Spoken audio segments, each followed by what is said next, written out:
The barricade was bright orange and nailed right through my walkway, on Mother's Day morning, no less.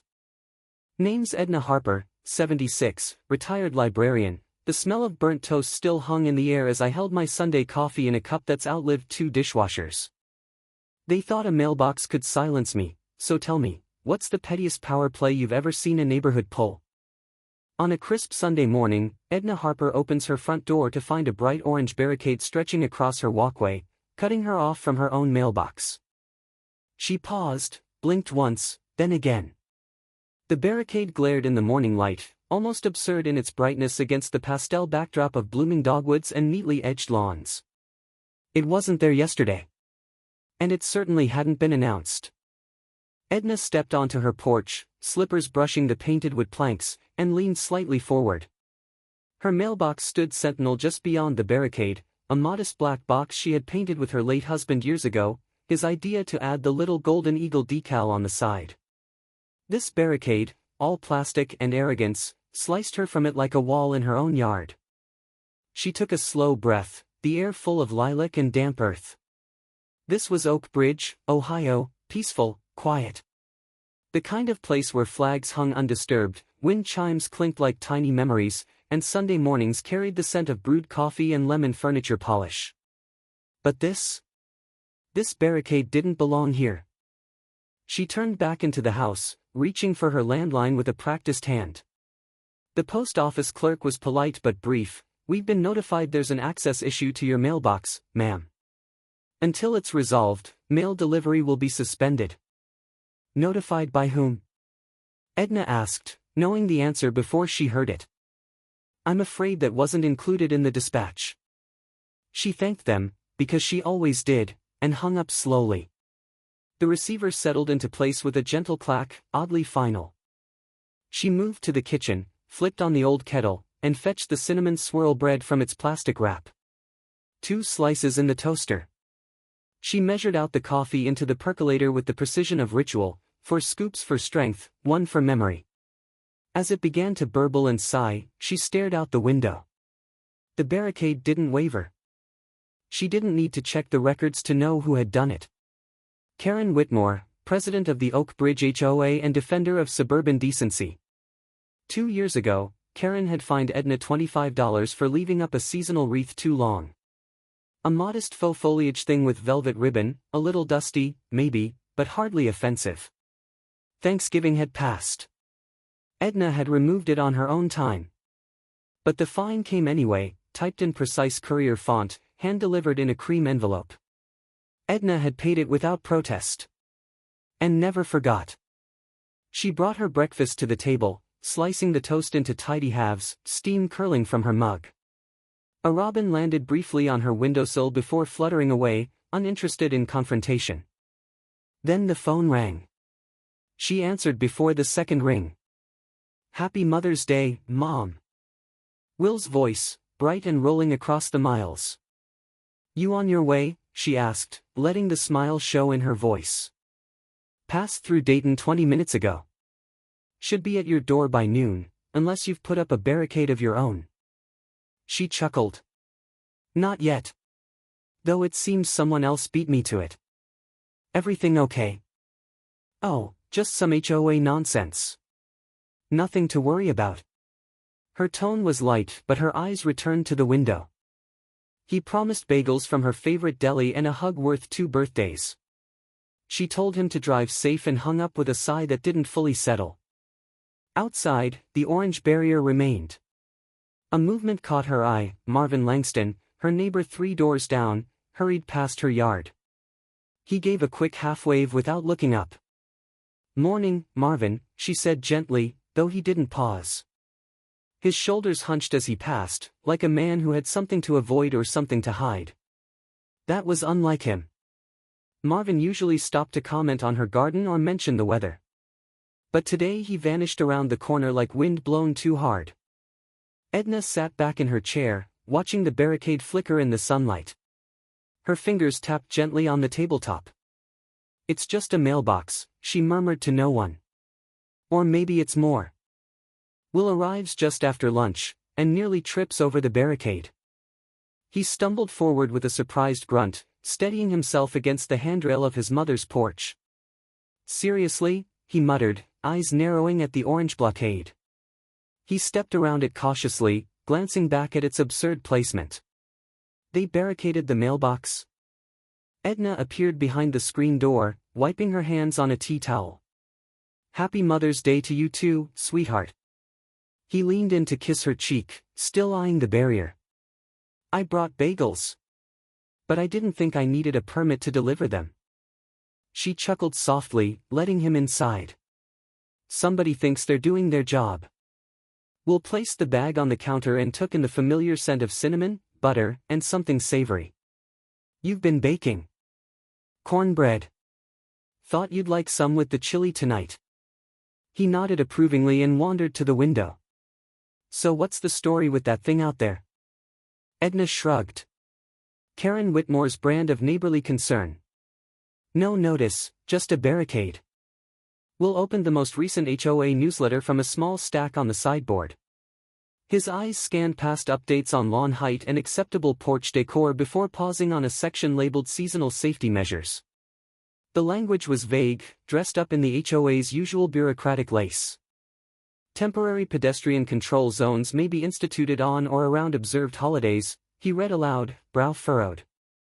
"That's their justification." Edna poured him a cup of coffee from the percolator. He took it black, no cream, just the way she remembered. He sipped, exhaled, and leaned against the kitchen island. "In high school," she said, "you disassembled my lawnmower just to prove it could run smoother." Will grinned. "Still works, doesn't it?" "Too well. The speed nearly knocks me over." He sipped again, contemplative. "I think it's time I looked into who exactly is making these decisions." The next morning, Will arrived at the HOA office.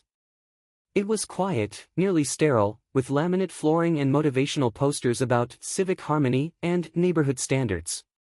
Karen Whitmore stood behind a glossy desk, wearing a blazer the color of clotted cream and a smile that didn't reach her eyes. "Mr. Harper," she greeted. "What can we help you with?" Will didn't return the smile. "I'm here about the barricade outside my mother's house." Karen clasped her hands primly. "Yes, for pedestrian safety. We rotate zones during holidays to ensure unobstructed community flow." Will raised an eyebrow. "No notice. No signage. And it's Mother's Day, not a parade." Karen's expression didn't shift. "Our policy allows for flexible enforcement. You'll find it outlined in the seasonal bulletins." She gestured to a laminated newsletter beside a bowl of hard mints. As he turned to leave, a voice called out softly, "Mr. Harper?"